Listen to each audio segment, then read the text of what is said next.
like bloopers, or is that what it's called? It's funny that we are like in the same tones. Hold up. Yeah, me too. I like candid bloopers. That's what it's called? Mm-hmm. I was trying to like scoot over a little bit.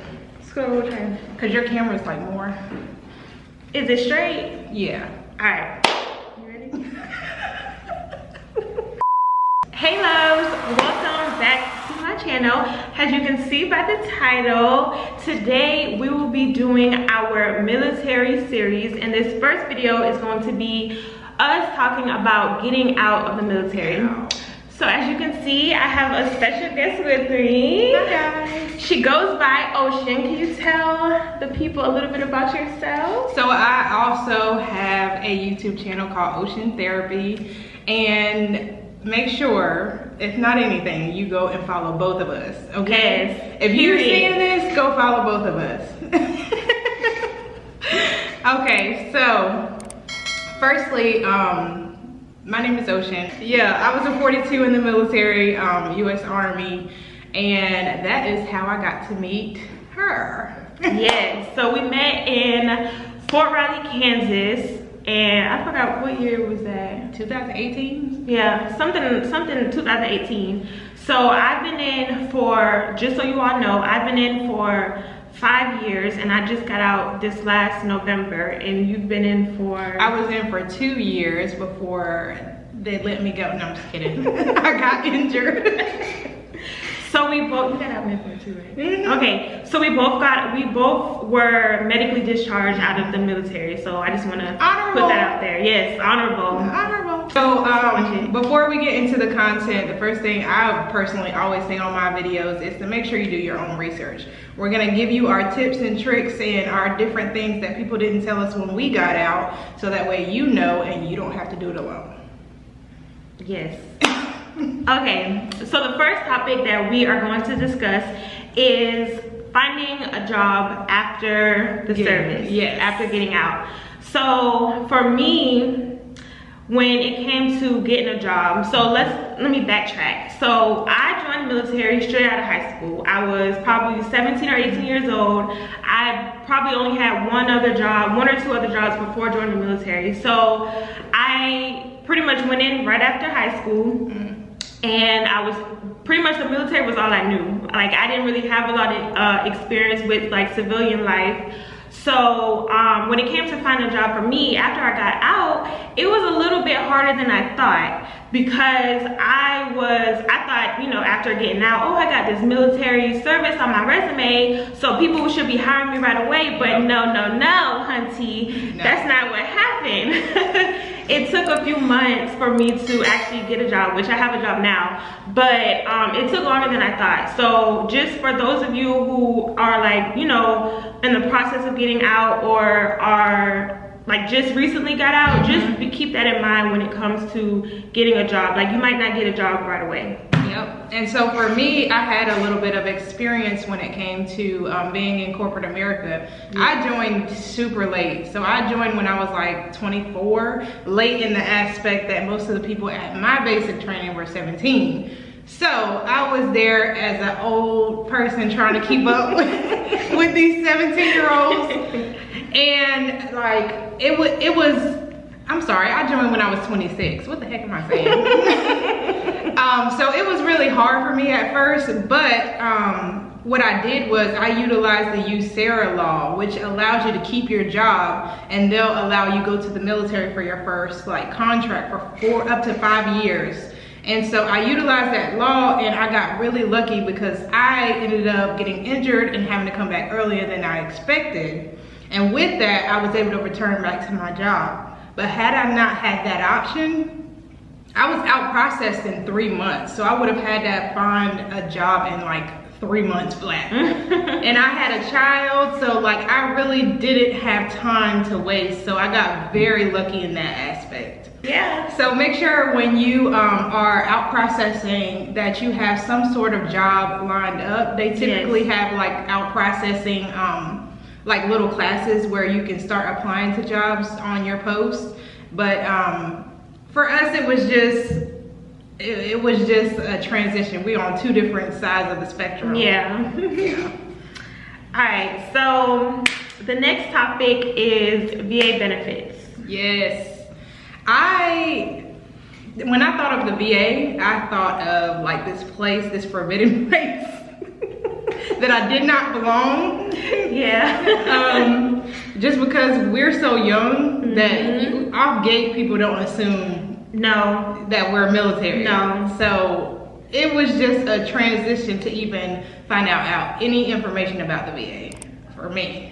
Yeah, definitely. And as far as like you said, just the VA as a whole, like I remember when I had first got out and I would walk into like the actual VA clinic, all you see is like, you know, people that have been our veteran brethren. Yes, veterans, but people that have been in, you know, they're like older and they were in the military for like 20 plus years. Yeah. And then when they look at me and I look just, you know, look like I'm walking around fine, even though, you know, we still got our own issues, it kind of, people just be kind of looking at us funny.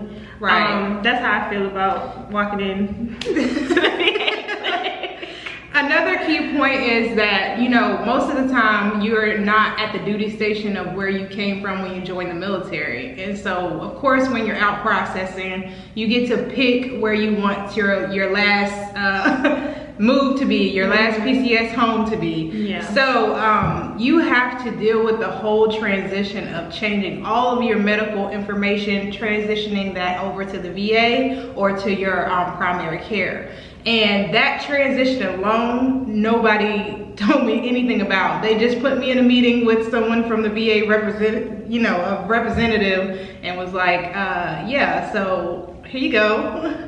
Yeah, it wasn't like extremely hard, but at the same time, when you're getting out, you just have so many different things you gotta do, and it can get very hectic, and you have so many different people coming up to you, oh, you need to get this, you need to get this, you need to get that, and it just becomes like complicated because everybody's coming at you, throwing stuff at you, oh, you need to do this with the VA, you need to get this done, and it's just, it was a lot. So most of the time, from my experience, as you transition from the military out into civilian and you go to the VA and you have all your medical stuff transferred to the VA, they often will assign you like a liaison or a person. The key is to finding out who that person is.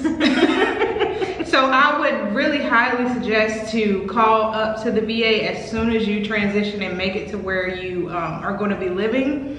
Call up to the VA, ask for who your liaison is. If they haven't assigned one yet, go ahead and make you an appointment, because a lot of times the appointments are like 3 months apart. And so by the time you actually get to sit in front of somebody, you can't even remember what you came for. Like you called because you were sick and needed an appointment, right? But by the time you got the appointment, you're not sick no more. Yeah. So I would just say, if you know that you want to transition and this is what the place that you're going to be, go ahead and call the VA that's there and ask them for who your liaison is going to be, and go ahead and make an appointment. Have them go ahead and assign you to one of the primaries in there and transfer your benefits. Let them know ahead of time, hey, I'm already in physical therapy. I need to have an x-ray of my shoulder. I need, you know, whatever the things are, so that way they have it on record before your records even get there. Yes. You got to stay above Yes. and on them, or else it'll slip. Yeah, that kind of happened to me one time. I went to a VA clinic, and this was when I had first got out, and they were like, oh, they don't have any record of anything, like all of my injuries and stuff. And I was like, how? The Army is supposed to send it over to y'all.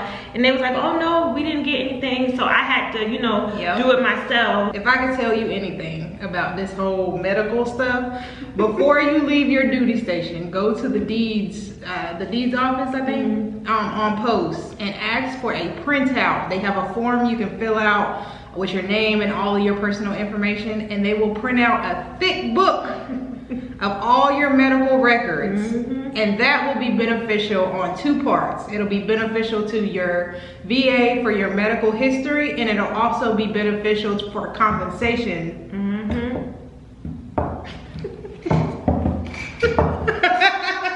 Also ask for all of your medical images to be put on a CD. They can do that too. And you get your CD and be like, oh, you need that x-ray? Boom, here you go. Right. Here you go. I don't want to go into a rant about the VA. Well, I mean, do you, boo? The biggest issue I got... Stay true. The biggest issue I have with the VA, okay, I'm gonna give an example. I made an appointment to get dental work done, like just a clean or whatever. It took me 4 months before I actually went to that appointment. And I think I ended up canceling the appointment, but that's beside the point.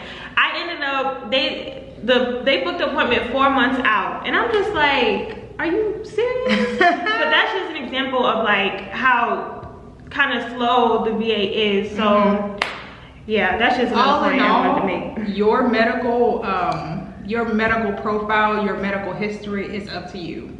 Whatever you want to get done, you have to stay on top of them. And it's not, I don't want to say it's the VA's fault, because I know they have like an influx of veterans who have so many different issues, that have so many different needs. And unfortunately, with the way the country is right now, money is like, so you gotta stay on top of your stuff and ask for those extra resources, like your liaison, like community care. Nobody explained to me what community care was. Right. I just thought that was like offering free services to like veterans who didn't meet the 30% for disability. I thought it was something like that. But really, in actuality, it is letting you outsource some of your specialty clinics, so that way if you stay within like a certain distance of the VA, like it takes you an hour to get to the VA, community care is there to get your primary care near where you live, or your radiologist where you live, you know, whatever the specialty is. So all in all, go to va.gov. Because we are not VA specialists, because they would not hire us. Let's make that clear. They would not hire us to speak for them. But regardless of anything we say, make sure you do your research on your own and cater it to your specific issue. Okay, so we're gonna wrap it up, y'all. So this was part 1. We will be doing a part 2, but part 2 is going to be on her channel. So make sure you don't have a choice but to come. Exactly. Make sure y'all go to see part 2 on her channel, and I'm gonna put her channel somewhere on the screen. Do not forget to like, comment, and subscribe to both of our channels. Yes. Matter of fact, let's stop. Subscribe right now. How about that? Subscribe right now. And then too, if you yourself have some struggles with the VA that you're struggling with, put a comment below and tell us what those struggles are, so we can communicate with you, engage with you, and be a support to each other, because that's what we're here for anyway, right? Yeah. You know, I don't know about that. Part 2 is going to be available on Sunday, October 2nd. Yeah. Bye, guys. Bye.